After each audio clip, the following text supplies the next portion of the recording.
And KCRA3's Melanie Wingo is out in it right now and has details, which is what it looks like there now. Melanie.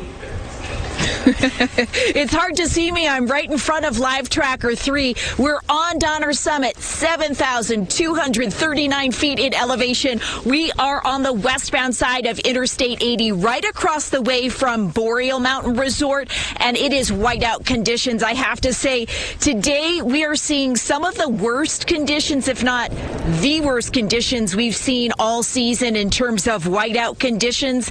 I can't speak for all the reporters who've been covering snow throughout this season, but this is the worst I've seen it on my shift. I'm hearing in the distance some avalanche control booms that are going off right now, possibly at Boreal Mountain Resort. And also we are seeing the traffic going here on Interstate 80, taking it slow, because when you have conditions like this, these near whiteout conditions, the visibility is reduced. You have to take those speeds down. When chain controls are in effect, we know that CHP and Caltrans want you to keep your speeds at no higher than 30 miles per hour, condition dependent. And today I would suggest maybe even bringing those speeds down more, so maybe take them down to 25 or 20 at most, because it is covered in snow out here on I-80. And also the big thing now to be worried about as you're headed over Donner Summit is the reduced visibility. You can't see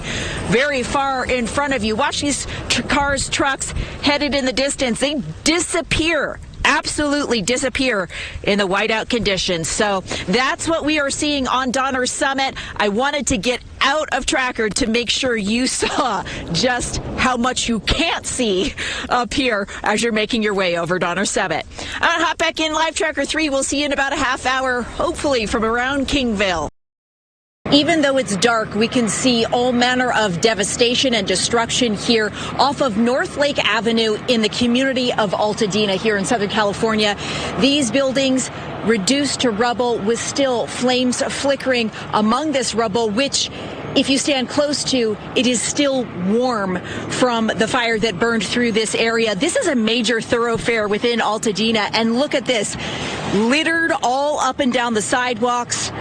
Debris from the buildings that the fire tore through. This road right here, North Lake Avenue, as you can see across the street, lots and lots of resources trying to protect what structures are still here. Across the street from where we are, an arts academy that has what locals call an iconic bell tower. You can see the flames on the roof of that structure, and it appears that fire crews are trying to preserve that bell tower structure. Numerous firefighting agencies from up and down the state we have seen in our time here in Southern California today trying to protect, again, what's standing, but so much, as you can see, is destroyed this evening. Up this road, we were also up in this direction too, and we saw power lines down across the street. Of course, they're not energized right now, but it just speaks to the hazards that still exist within the evacuation zones. And that's why fire crews are telling people who have been put on evacuation orders that they need to leave and stay out until it's all clear, because still, as you can see, this is a very active situation with emergency vehicles passing through around the clock. Also of note, what we can see is the damage and destruction left behind because of the high winds. Oh, and just in the past couple moments, I'm hearing another propane tank type explosion. We've heard those throughout our time here in the distance. They're popping off all over this community. And that's where KCRA3's Melanie Wingo is now with details. Yeah, and since we last checked in with you about a half hour ago, things unfortunately haven't changed much with this scene right here. This is the load that was spilled once this truck was righted off of the highway itself. However, we are seeing that some of those boxes that were jam-packed from floor to ceiling in the trailer of this big rig are now out of the big rig. They have to get all of this stuff out before they can tow it away, and then they have to get all these boxes off the roadway. This, of course, as we've been reporting all morning long, causing a major traffic issue on Interstate 5 in the northbound direction. All those vehicles that you see in the distance here, They are in the northbound lanes between about Twin Cities Road and Lambert Road where we are right now. Even some slowdown in the southbound lanes past this crash site and on south. This is just such an eye-catching scene that anybody who is traveling near this area, they're stopping, they're taking photos out their windows on the southbound side. So traffic is getting by in that direction. However, in the northbound lanes, as we've been reporting throughout the morning, traffic is being diverted off at Twin Cities Road. All of this happening around 3 o'clock this morning, just after 3 o'clock this morning. No word yet on what caused the big rig driver to crash the truck, but we can tell you that it came close to this overpass that's over Lambert Road. So this is something that they're also going to have to clear and then check the infrastructure to make sure it's not compromised. I can tell you on the other side of this big rig, and I'm going to have my photographer Matt Wong come with me this way for just a quick second. We're going to watch our set because it is a mess out here. On this side of things, you can see that the side rail, the guardrail on both sides of the road is messed up. The truck crash compromised the guardrail, so they're going to have to fix that. And then they're also going to have to make sure that the overpass over Lambert Road is structurally sound before they get the highway back open. So still a big job ahead for road crews. No estimated time as to when I-5 and the northbound direction is going to be reopened. We've been in contact with CHP. We've been talking with Caltrans crews on the ground here. So it's going to be quite a bit before they're able to get this thing open. I'm going to step out of the way so these guys can get back to work here. We know they've been hard at work all morning long, these tow truck guys, trying to get this thing clear. For more on how to get around this crash scene, I'm going to send things over now to traffic expert Brian Hickey. All right. Oh, yeah, and we have a lot of light on the subject now, and we are able to see the incredible amount of progress that's been made since about 5 o'clock this morning when these county crews got out here. Check this out. This massive tree with these huge, it almost looks like two trunks or two large limbs branching off the main trunk, and they were able to clear at least one side of American River Drive. And of course, they do have their equipment out here, but you can see they have a little bit of work left to do, although they have done so much. Backing up just a bit, all this happened around 1:30 this morning. That's when reports came in about a tree blocking the roadway.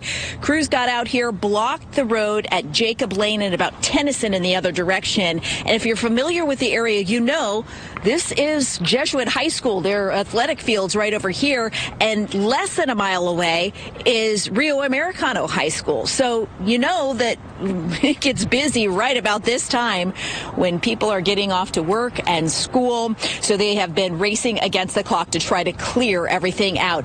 The heavy equipment is taking a quick break, so that's why we're able to stand all up in it. But look at this. This is just massive, and if you walk with me down this way, you can see how it is right coming out of the athletic fields, just fell right over the fence. And what's good about all of this, if you can find the silver lining, and that is no cars were parked underneath this. It happened in the overnight hours. So I heard from a neighbor that when athletic events are happening at the fields out here, cars are lined up bumper to bumper, but fortunately, no cars were underneath, so nothing got damaged and no reports of any injuries. Again, the clock is ticking on getting this all cleared out before the school hours start. I heard at Rio Americano, according to their website, the zero period starts at 7:30. Things get underway here at Jesuit High School around 8:30. So, Brandy and Mike, just dodged a bullet out here, I would say, when it comes to cars, people, homes not damaged. All things considered, they're making quick work of getting this out of here. A big mess, though, big job that they've done in short order. It's impossible to fathom unless you're in the thick of it, like the people we've met. Thousands of people are still under those mandatory evacuation orders because of the Palisades fire, and at roadblocks all throughout this community. Some of those folks have gathered just waiting for when they'll be let in. And there is one man we met today who stayed back when those evacuation orders were issued, and for that, his neighbors are grateful. As far as this small gathering of fire evacuees at a roadblock along Pacific Coast Highway is concerned, Steve Foster is pretty much a superhero. Steve of Sunset Mesa. For the past 3 days, Steve of Sunset Mesa has been doing a little bit of everything since the Palisades fire broke out and tore through his community. Whatever they ask for.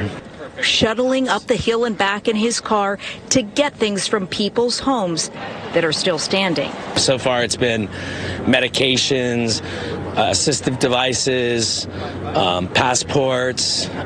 Yesterday broke my heart. I went and got a guy's grandfather's Purple Heart and pictures of his wife of 75 years that passed away 3 weeks ago. That's all I wanted. Still breaks my heart to talk about it. The devastation in our neighborhood is just beyond. Steve did not evacuate his home when the order was issued. So as long as he stays within the evacuation zone and doesn't leave, he can continue to offer his help to his neighbors. Neighbors like Sohail Param, who found out today through Steve his home did not burn to the ground. A revelation, he says, is bittersweet. Can't celebrate because we have so many friends who have nowhere to go now. They literally left with the clothes on their backs. And Steve tells us he'll continue to help out his neighbors in this way as long as he can, as long as that evacuation order is still in place, and as long as he still has fuel for his vehicle. He says that he has one other vehicle that did run out of gas, but he's hoping to get more fuel from neighbors on the outside of that roadblock. Reporting live in Pacific Palisades tonight, Melanie Wingo, KCRA 3 News.